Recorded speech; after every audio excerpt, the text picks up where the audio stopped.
All right, are you locked and loaded? This is one of my favorite things. We're talking horror today, and I am here to recommend some spooky reads and chew bubblegum, and I am all out of bubblegum, buddy. This is like back to pre-booktube, John. This is the stuff that you would read before you were returned to fantasy. This is me in my happy place. How's it feel? How's it feel to be back? I'm so happy I froze. Yeah, I was going to say, take a longer pause before you speak, please. Welcome back to Talking Story. Hey, my name is John Minton. That right there is my literary wingman. The BookTube best producer on BookTube, my little chull of happiness. Man, I'm just all over the place today. Yeah, Little Jakey Two Swords, take it over. Take it over from me. I don't know what's going on. Thank you so much. I'm so happy to be in the horror world. I'm happy to be here too. My name is Jacob. I don't know how much I have to contribute, but I'm still nonetheless happy to be here. Hey, you got the double C's. This is what's going to happen. We know a lot of people have been saying, oh my gosh, spooky season's coming up. I don't quite know what to grab. I want to grab something. I've got a bunch of categories here. I've got to think like, oh, I don't know how many. I've got over 10 for sure. And you got a couple too. We broke these up into categories. We're going to go over whatever kind of spooky book you're feeling about. We are going to have a recommendation that I absolutely love. I love every single one of these books. Yes. I'm actually really looking forward to this. This is going to be fun. What I did in my categories, I did like, oh, that's an obvious choice, and then kind of off the beaten path choice for each of my categories. Yeah. But you are going to lead off. I think I'm starting off with some very obvious choices. And to preface, for some reason, if you don't know who I am, I don't read as much as that guy. He reads a lot. I'm catching up. See, I have fewer wrinkles. I'm getting there, but for now I'm here. Oh, you're getting here. I'm getting maybe there. But you way too soon. Look, here's the thing. We're calling what you got the two C's. You got classics. Correct. And you got a comic recommendation. So the categories you have, the double C's, you're going to lay them down first. Yes. Let's get into classics first. Let's get if somebody has not done horror and they want to go back to the very beginning, some classics, hit us up. I would say if you have done this before, or I would recommend a reread because it's so foundational. We got to kick it off with Dracula, right? Come on. Also, love this. This is like one of my favorite books I own. Like, look at got bats all over the edge. I love this. That is beautiful. The Barnes & Noble edition Dracula. I mean, this is just a classic story. And I part of the reason that I say that you should reread it is because I am somebody that has so much fun looking at all the different stories around me and seeing, oh, that's a trope from Dracula. Oh, you're pulling for Van Helsing a little bit. That makes me feel all warm inside. Just seeing the story that so many things have pulled from and returning back to it makes me happy. So yes, highly recommend Dracula. It is a classic for a reason. Is there anything else to be said about it? I mean, one of the greatest vampire reads of all time. I have a hard time spending more time about, hey, here's what Dracula's about, because everybody knows. Oh, come on. You know, everyone knows the Count, but it's like you say, it's worth a reread. It's worth looking into that epistolary style to see how Stoker pulled it off. It's a great, great read. Yes. And then I have the next book, which I don't think people are going to be very surprised about at all, because it's one of my favorite books of all time, maybe my favorite book of all time. Do you know what it is? I know what it is. I recognize the slipcover when you just slid it off. Yeah, it is Frankenstein by Mary Shelley. Yes.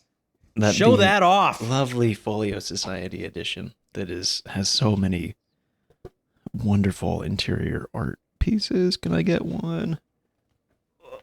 Look at that. Come on. Look how pretty that is.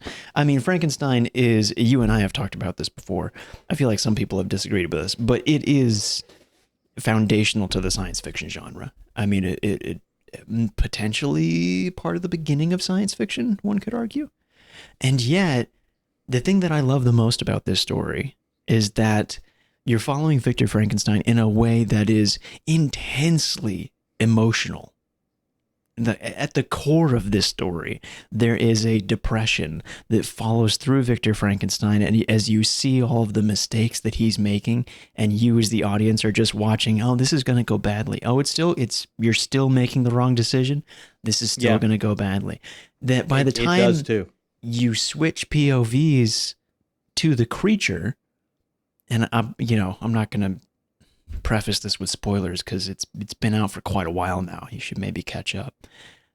By the time you switch over to the creature, it's this whole new layer of this emotional through line of loneliness and isolation that reflects off of Victor and kind of brings it full circle of getting the two sides of the coin there, and has just such a beautiful ending that I think is, if I had the time, it would be a book that I reread every year because I think it's that important of a read. It is a great. We had a great time when we read that last year as a family. So well worth fun. a reread. Absolutely worth a reread. The third one can be broken up a little bit into short stories. So there will be multiple recommendations in here. But I have seen, after our book Discovery came out, maybe like a handful, would you say, of people have asked us, like, if I was to get into Lovecraft, where would you recommend that I start? So let's get into some Lovecraft. Let's make some recommendations here. This isn't one that we pulled inspiration from for our Strange Eon series at all, but I personally think it's a really great introduction to Lovecraft. I love the story Color Out of Space. It is much more grounded than his other stories, but it also does a really great job of being terrifying with not a lot going on. It starts off very mundane, and you end at a place that's like, oh, this has gone full bore into the world of the weird, and the way that it makes that travel, I love the way that works. And then, of course, you have the classic that everybody probably would suspect where you should start is Call of Cthulhu. Cthulhu is his most famous god in his little pantheon, which we did take inspiration from for our series. So I would recommend dipping into Call of Cthulhu just for probably his most famous work, right? Mm-hmm. That's fair to say. Yeah. But I would also say, don't forget to do Shadow over Innsmouth, which has a lot of freaky, strange, isolated town with fish amphibian inbreeding in a way that's really eerie from the start. Does not start mundane at all, but has a lot of creepy vibes to offer. And then you have At the Mountains of Madness, which is another one that I would say I see get inspiration taken from quite a lot. This is kind of the Arctic expedition gone wrong, as they uncover something creepy in the ice. And would you say that The Thing was partially inspired by it? Well, the Thing was inspired by a book called Who Goes There? Oh, okay. I believe, if I'm remembering correctly. But I mean, they could have absolutely. I mean, that At the Mountains of Madness definitely came first. Right. Yeah. But I mean, those are the ones that I would say to pick up for Lovecraft, or at least don't miss. I also would add Dunwich Horror to that for the creepy and amphibian weird, like what is going on in this town vibe. Yeah. But also the famous Lovecraft, I'd say a trope, but it's more of like an atmosphere of like the academic, like dark academia location style that, very, very prevalent in Dunwich Horror, that one. Yeah, there's a lot of Miskatonic University shenanigans. Yeah, a lot of professors getting in way over their head in Lovecraft, and I love that. Yeah. I love that. Calling it shenanigans feels light, but well, what can you say? Okay, so I think those are the consider classics. All of those classics definitely that you could pull this spooky season. Yeah. And have a home run. Every one of those reads, I think, would give you a home run. I agree. And now we have one comic. Hit me up with your comic recommendation. This is one that you and I have both read, although you have read Volume 2 and I have yet to get to it. This is James Tinian IV's The Nice House on the Lake. I forgot the title for half a second. This kind of, oh man, how do I describe it? This edges into the Lovecraft cosmic horror vibes just ever so slightly, in a bit of a different flavor though. The premise to the story, I guess, would be that there are these college friends that are requested to come back together for a party. Just we're going to hang out together just like we used to in the old days. One of us is very wealthy now and he's got a cabin on the lake. We're all going to come together and have a good time. And as they come together, they're having their first night and then drinking and laughing and having a wonderful time. And they open up their phones and start to realize that the rest of the world has been set on fire. That there's nobody else alive on the planet outside of this house on the lake. Yeah, this nice house on the lake is the last nice house. Yes. Yes. And potentially somebody among them has a lot to do with that. Yeah, I think it's great cosmic horror. It's great mystery. It's great cosmic horror in a way that for anybody that's read our stuff is like a flavor of cosmic horror that I think we really appreciate, that it brings almost like an emotional tie into these cosmic gods and their purposes for their larger than life machinations. And it's got a nice post-apocalyptic theme and thread going through it too, which is so much fun. Yeah. And also a lot of really cool character representation here of people of all different walks of life. James Tynion has always been really great at that. And fantastic art as well by Alvaro Martinez Bueno. Highly recommend picking that up. Extremely, all of your classics and comic, extremely solid choices for spooky season. I think so. And yet, I have so many more that I want to pick up. Then I assume you're about to recommend to me. So what are your reads that you recommend? Oh, I've got a lot here. Let's kick it off immediately. Okay. And like I say, I broke these down into different categories for whatever kind of read you kind of, you know what, I'm feeling like this kind of scare. I think I'll have you covered on so many different categories. So we're going to start off with a good old-fashioned type of possession story. Ooh, okay. This gets me all the time. And the very first one is like you would imagine a classic in this subgenre. I'm talking about The Exorcist by William Peter. I was Blatty. wondering if it was going to be this one. I've wanted to pick this up for so long. Oh, everyone knows the movie. I remember when I first saw the movie by myself at home, just one night I turned it on by myself in my bedroom, and I've never been the same. After that, the story of this young girl possessed, these priests battling it. The book is every bit as tense and good, and you cannot stop turning pages. Obviously, religious themes galore here. And for some reason, it just feels so grounded and so real. It's one of those that feels so real that it keeps you maybe putting the book further away when you go to bed because you don't want it right next to you. It's that kind of tangible reality that starts weaving its way into your head when you're reading this story. The story of Blair and her mom and these intrepid priests that are fighting off the demon. If you have not read this, it is a classic for a reason. It is so fun and frightening and chilling. Absolutely, you want to pick this up. Throw it up here because I don't have a copy anymore. I think I read on ebook or something, or my copy from a long time ago got munched up or something from reading it so many times. Or I stole it. You don't know. Who knows what happened? I lost it in a move somewhere down the road. But one of my all-time favorites. You cannot go wrong going back to the beginning with a possession story with William Peter Blatty, The Exorcist. Now,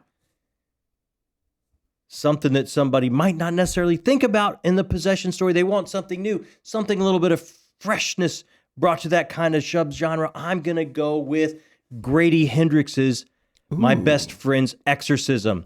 This is like, it's like a John Hughes film from the 80s mashed with The Exorcist. This is so much fun.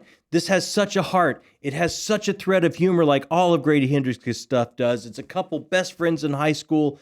You know, what's important in high school? Not being on the outside. finding your tribe, finding your people, getting everything wired, not getting picked on. This is a period piece, happens in the 80s. I'm sure you can tell by the cover. And it has truly chilling moments.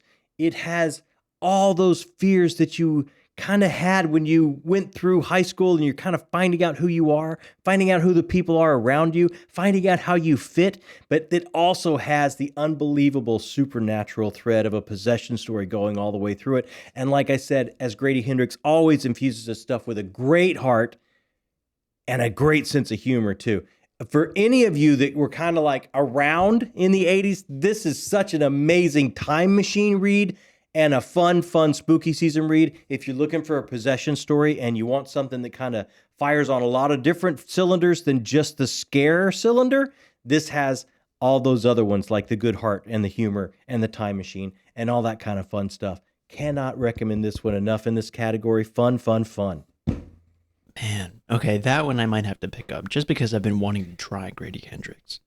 Oh, that's such a good one to start. That's such a good one to start in on. But that's the end of that category, right? Now it's a whole new category. That's the end of that category. Okay, all right. Let's move on. Please do. To the next category, because this is one of my favorite. I love a blood-sucking vampire story. Oh, yes.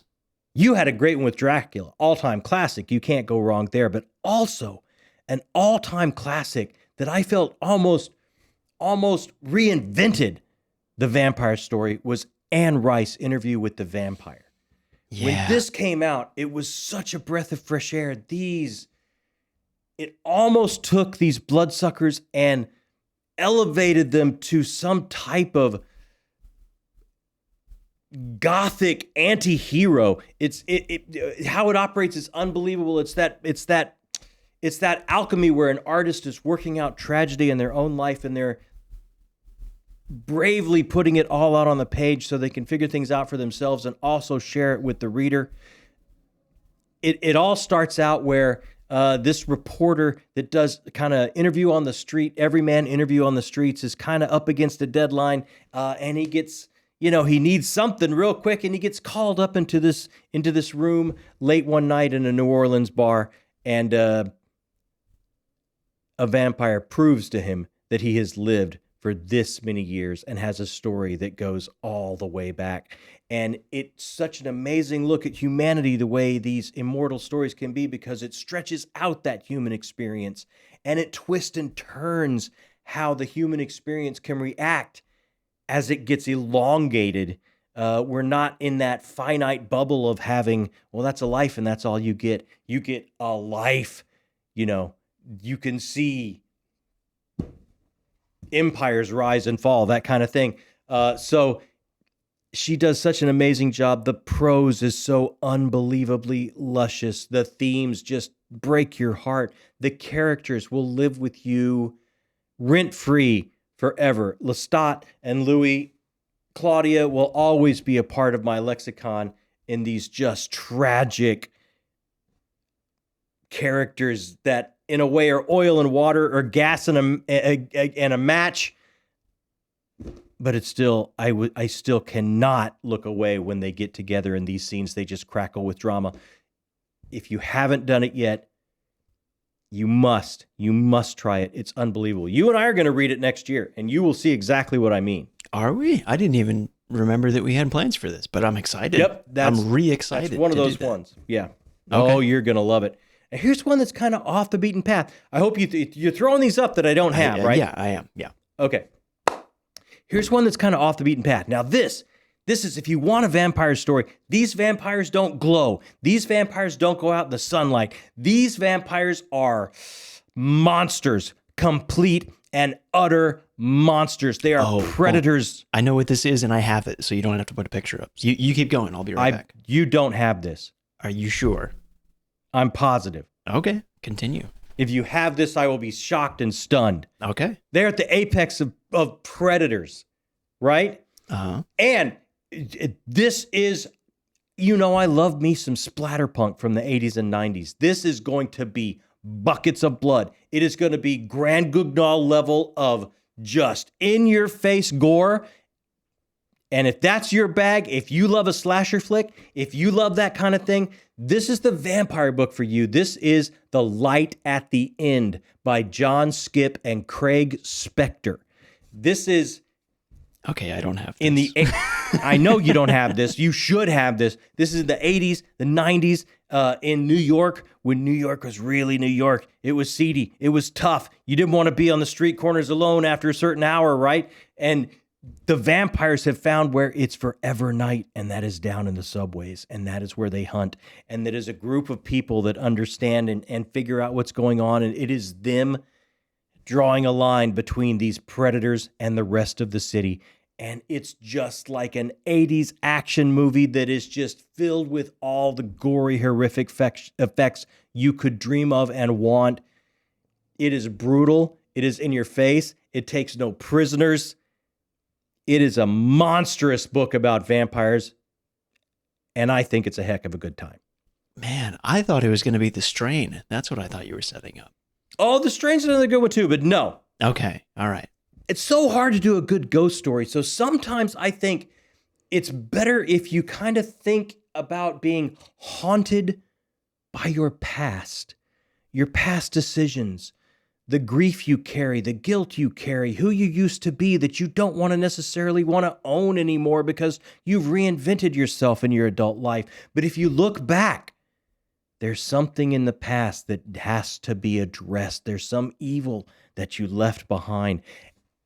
The absolute classic in this category that you cannot go wrong with is It by Stephen King. The story of the Losers Club as these young people come together and address the evil in their town that knows what scares you and that has been there and comes back around over and over again as time marches forward.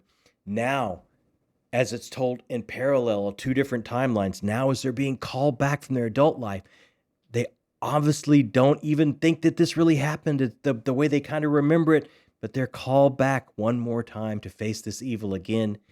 They all come together and have a reunion. The characters just get under your skin. The way King creates characters and place and time, unbelievable. He's like the Frank Capra of horror. He absolutely knows how your brain works. He knows what scares you. He knows what's poignant. He knows what reminds you of your own childhood. And he's going to lay all of them out for you and take you on by the hand and lead you through this unbelievable journey with the Losers Club. You cannot go wrong. As far as haunted by your past, it's at the top of the pyramid for a reason. Yeah. Never read it, but I imagine you're correct.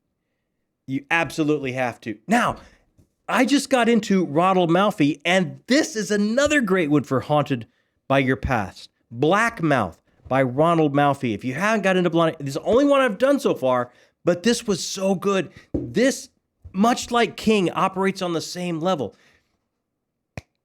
These decisions they made, these decisions this group of friends made in their childhood, in this small town, with the magic man, and now they're getting called back. Now they're having to go through the hazy mists of memory and to see what was it that really happened? Is there really an evil there? Or was it just our childhood memories? This, like it's going to pull the horror from the past trauma that we've all had to walk through, the past trauma that we all, some of us have more trauma than others, absolutely. But we all have something in our past, and these characters have buckets full, and they're all going to have to address it and come to realize who they are and what they've been through and become comfortable in their own skin so they're able to go back and face what they have to face. So the characterization is key here as well. It's what their own past, their very real human experience that they have to come to terms with to deal with what's going on or what has happened in their childhood now that they've been called back, now that they've almost completely cut their families off so they can move on and move forward. And now they're going to have to come back and, very famous writer said in the past, you can't go home again. They will be forced to go home again and look evil straight in the eye and remind themselves of what they went through as children and see if they still have the heart to go through it again as adults. Really, really great story about being haunted by your past. I think any book that pulls that kind of reaction out of you is worthy of a shot. It's a great one. Absolutely great one. All right. Another category here. This is a biggie. People love this one. Okay. Post-apocalyptic. Ooh, all right. The two biggies always going to be The Stand by Stephen King, but I try to just go one for each author so I could spread the love, and we already did it. So I'm going to go the other biggie, and that is Swan Song by Robert McCammon. Yes. Swan Song by Robert McCammon is that post-apocalyptic story that it elevates. It's almost biblical in its telling. It will draw that line when you strip away all of society, when you strip away everything that we built, all the bureaucracy, all the technology, all the things that kind of make us who we are and how we operate in a modern world. When that is all gone, all that's left is that fine, fine line that divides good from evil, and it turns the world into the last battlefield for those two ideas and those two ideologies. This is that story. It operates in those grand themes in that grand fashion with just characters that just pop off the page. And he is such a wordsmith. You will be enamored with the amazing way that he can tell this story that just captures you and draws you in and makes you fear for these characters and make you revel in their triumphs, because they do have some of those as well. Just a great, great, great, one of my fave all-time post-apocalyptic stories, Robert McCammon, Swan Song. Another one that I feel like that draws this kind of reaction to you is worthy of giving a shot, because you've told me to read this one I don't know how many times.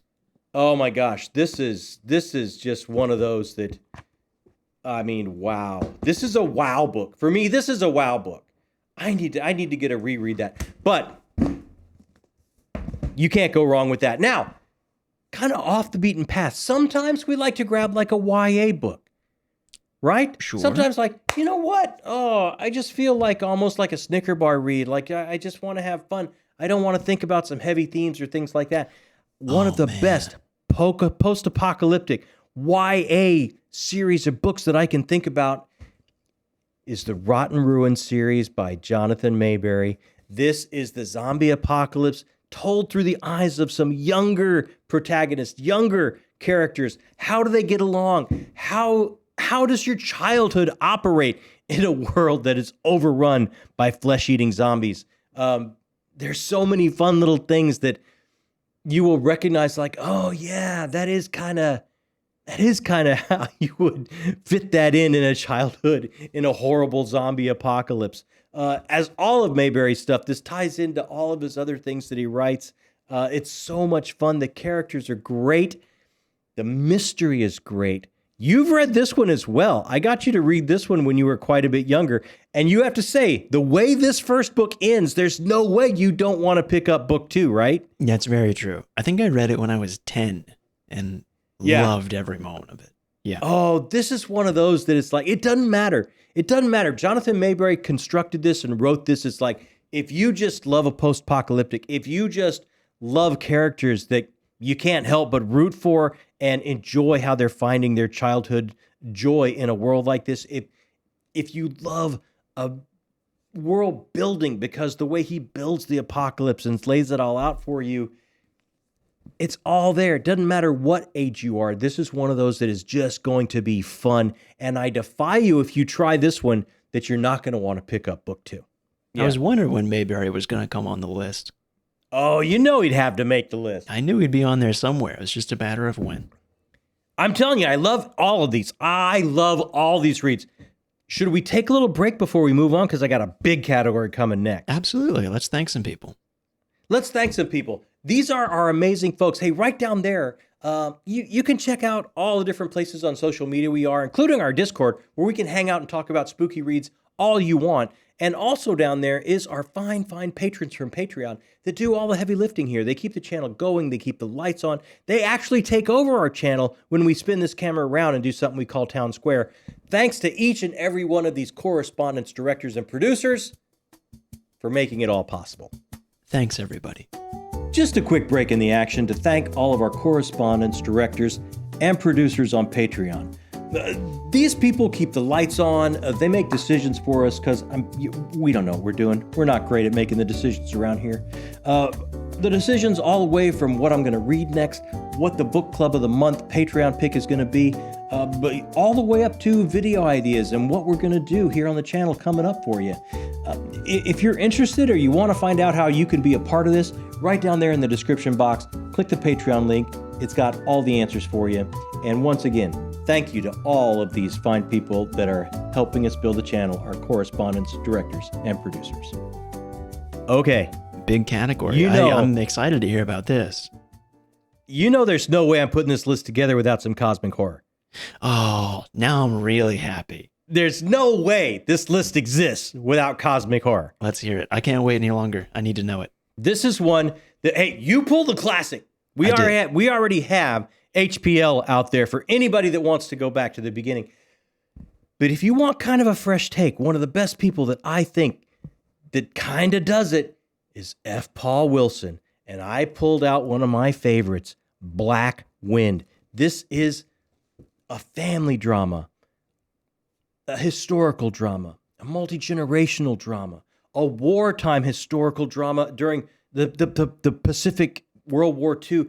This is all of that, but it also looks into the themes of how far you will go to come out on top of these conflicts. How much of your humanity will you give up for patriotism or love of family or love of country? How much of yourself will you let go to come out on top? This is one of those ones that the answer to that when you hit the end is absolutely heartbreaking. It's one of those scenes I will never forget. I know the end of this book is indelibly in my mind of how it happened and how I pictured it and how I saw it. It was chilling. It was horrifying. It was disgusting. It was heartbreaking, and it will always live with me. And up until that time, it's just this great historical drama with these twists and turns and these characters in this family that you're following. This is one of my faves by F. Paul Wilson. And like all of his work, it ties into the whole secret history of the world. So if this hits, this is a great place for you to start.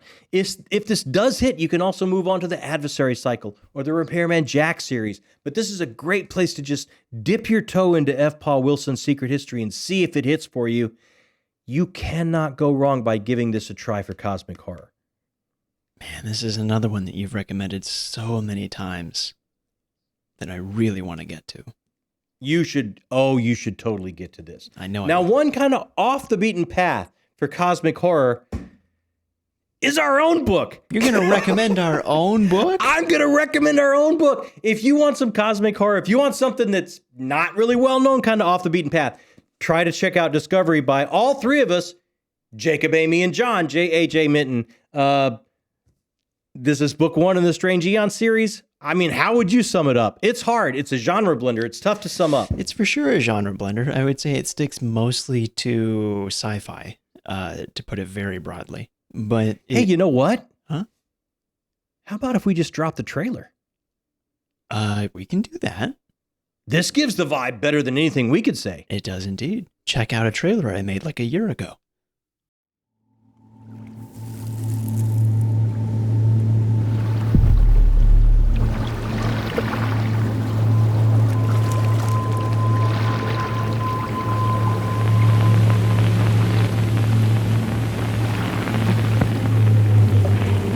There's something down there. It's not the submarine we were looking for. It's something else. We're all sick. And we're hearing things. Bad things.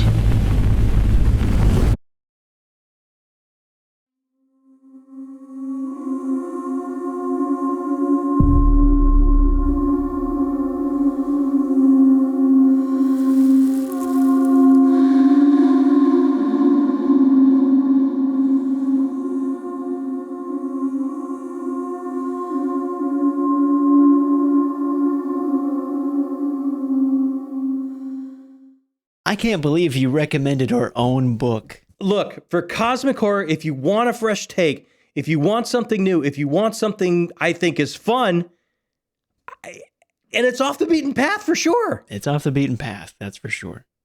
It's a little, maybe it's I'm going with it. Stick to your guns. I like it. Be confident. I'm sticking to it. Okay. You ready for the next category? I am. Is that all for cosmic horror? That's all for cosmic. Those two. I tried to stick with two of the Sad to category. see it And go. you've got the biggie with HBO. Yeah. I mean, we could do all day on cosmic horror, but okay. Some people, how about if you want like just some quick hits? You're not really sure if you want to get all in on the horror genre. It might not be your thing, but you do want to celebrate spooky season. Maybe you just want some short stories. I want to dip in. I want to dip out. I don't want to get stuck with a whole book, right? I've got a couple of collections that I think will fit this bill. I knew it was going to be Books of Blood. You cannot think of a horror collection without thinking about Clive Barker's Books of Blood. Here's the thing about Clive Barker that people sometimes forget and don't understand. Is he a horror writer? Absolutely.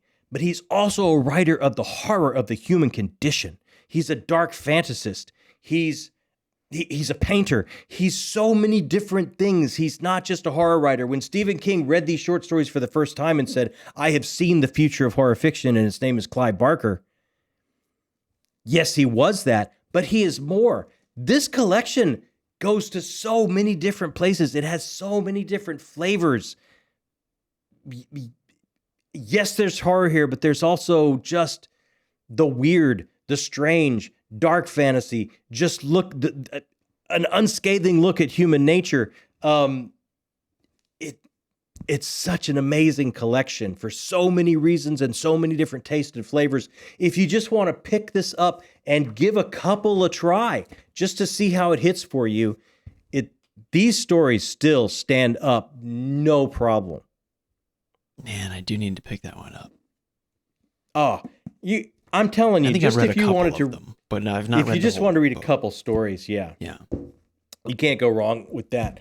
And something a little bit more current, a little bit more recent. One of my favorite collections of all time, 20th Century Ghosts by Joe Hill. Oh, hey, son of Stephen King.